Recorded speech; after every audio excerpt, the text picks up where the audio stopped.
This line, which separates the two parts of the drawing, seems to say the transition from blindness and lack of ability to be in charge of your own destiny to self-direction, self-regulation, and self-government. And when you cross that line, then you're in the ideal world where you have the resurrection of everybody, the unification of worlds.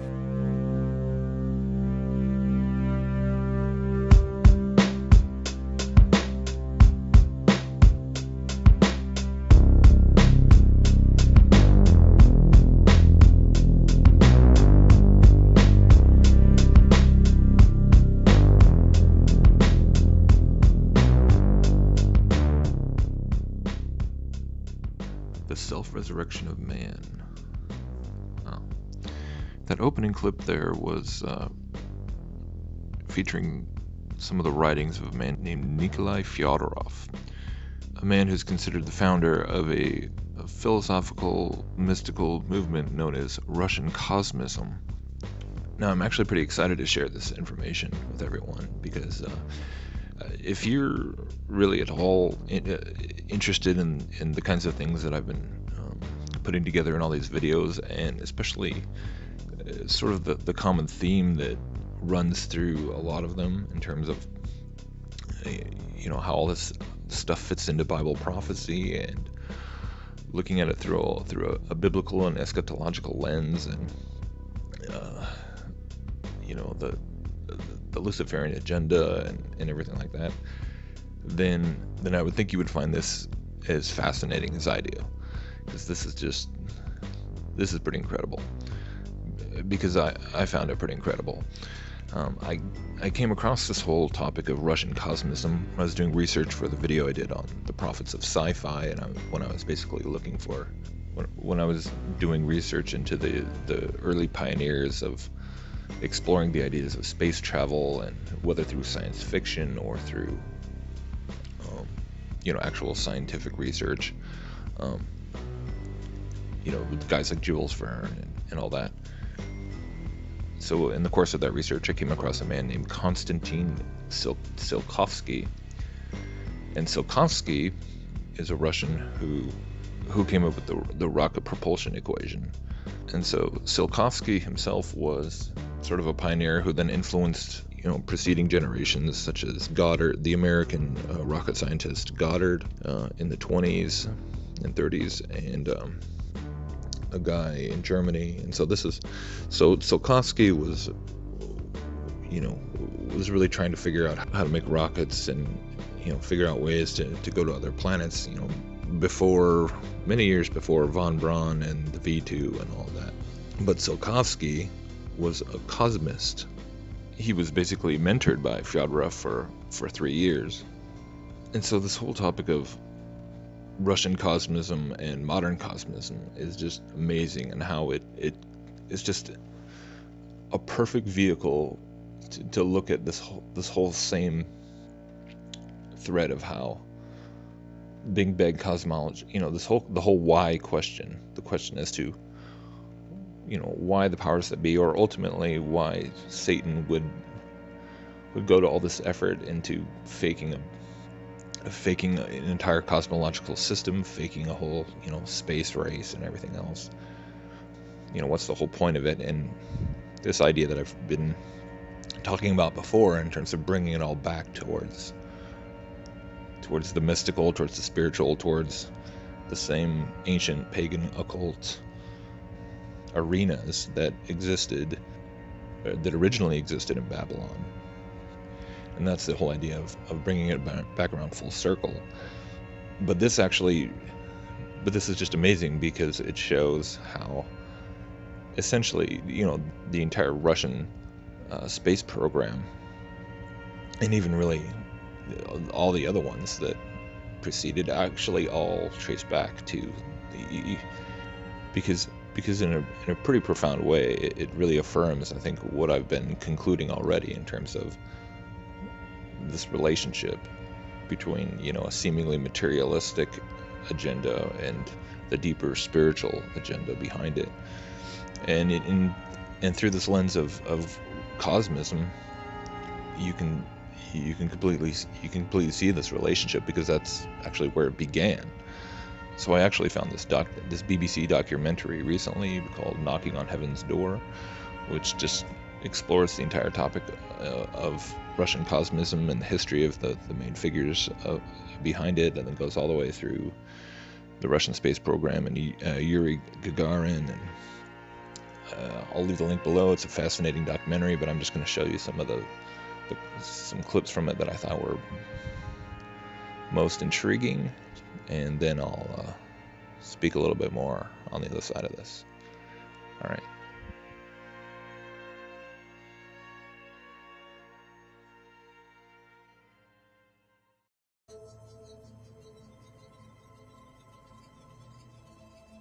Он писал, как будет развиваться человечество, все, как станет более умный, более добрый, более счастливый. Вот так. В основном он про это писал и призывал всех расселяться в космосе, чтобы там жить более счастливо. Федоров считал, что наука должна помочь воплотить Божий замысел о спасении человечества и его воскрешении. Христос говорил: то, что я сотворил, и вы сотворите, и больше того сотворите. А что творил Христос? Он воскрешал. То есть, если понять это буквально, то вот что нам Христос и завещал. Не ждать как мистического события воскрешения, а самим пойти навстречу Бога, исследовать проблему борьба со смертью, бессмертие, воскрешение. Космос – это только инструмент, это цветочки, это как бы мелочь. Существенно она поражает его пророческой состоятельностью. In the optimistic aftermath of Gagarin's flight, building accelerated on a new town in the Siberian forest. It's called Akademgorodok. Artyom was taking me to Izrika, a research institute where the DNA of Tsiolkovsky and Fyodorov has survived everything. Do you know much about Izrika itself? I know what my mom's been doing. What's that? She's been trying to figure out ways of distant communicating between human mind and other cosmic consciousnesses in the universe.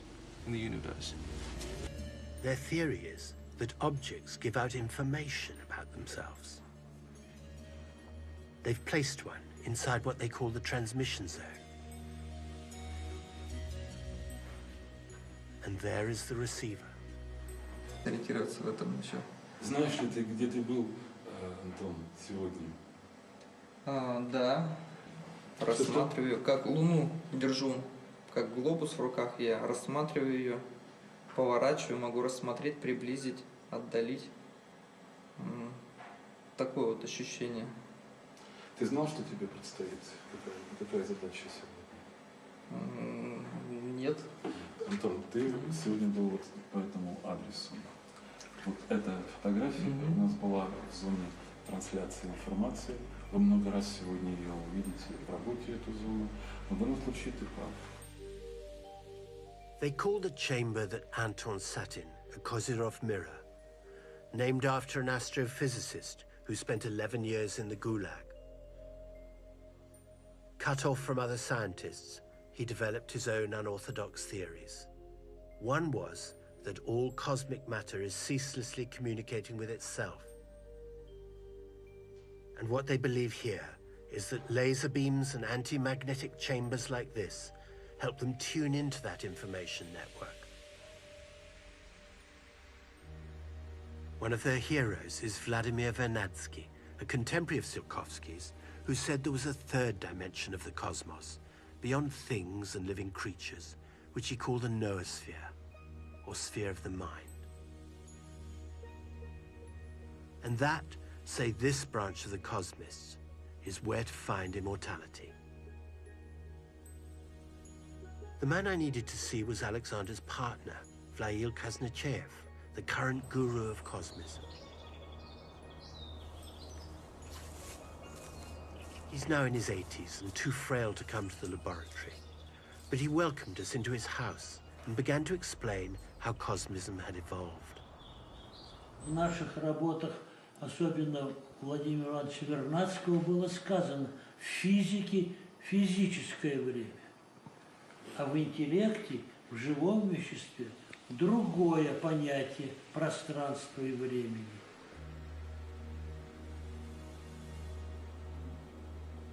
В наших работах в Институте космической антропоэкологии пытаемся понять, как человеческий интеллект связан с полями космическими. Человек сам является колоссально научным, непознанным прибором. И он с этим интеллектом должен идти свободно. Просто не войти. Отмычка не сработает, не скроешь это пространство. Нужно подготовить свое сердце, свою душу, научиться запечатлевать. И так было бы с чем туда входить. Заинтересовать пространство в себе, в своей личности. Это по Федорову формула, да? И тогда это получится. Taisia, with years of practice and faith, had much better results. She showed me the record she kept of the images that had flooded into her head inside the mirror. Задача-то здесь стоит в том, чтобы научиться с помощью какой-то, разработать метод или способы, которым человек бы научился управлять своим сознанием для того, чтобы это сознание могло двигаться в различном направлении, в том числе попытаться вступить вот как раз с космическим интеллектом, с космофизической средой. I'm beginning to get the idea. We're talking close encounters here. Кроме нас в космосе много интеллекта, это интеллектуальное пространство, это много пространств, мы частица, и это пространство интеллекта неизвестно, как нас примет или не примет. And so essentially we can see that Cosmism is really just another packaging of the same New Age mysticism that we see in so many other places.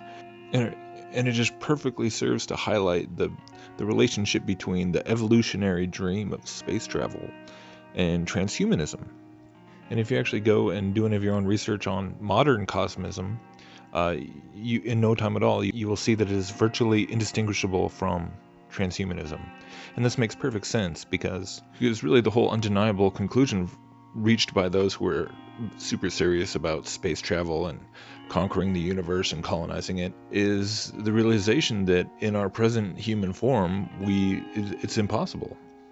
And even if you could achieve, light speed drives or warp drives and travel at the speed of light, or even succeed in uploading your consciousness into a software and beaming yourself as particles of light across the universe, you're still limited by the speed of light. And so traveling to other star systems, millions of light years away is still impossible. So what it implies is the necessity to transcend time and space altogether and to evolve, to spiritually evolve, to metaphysically evolve, which brings it right back around to the issue of higher dimensions and the noosphere being the highest dimension being that of pure consciousness. And you're right back into all the sacred sciences and the esoteric and the whole New Age message. Just once again, it just shows how these seemingly materialistic paradigms inevitably push people back around full circle to that ancient Babylonian mystical forbidden fruit of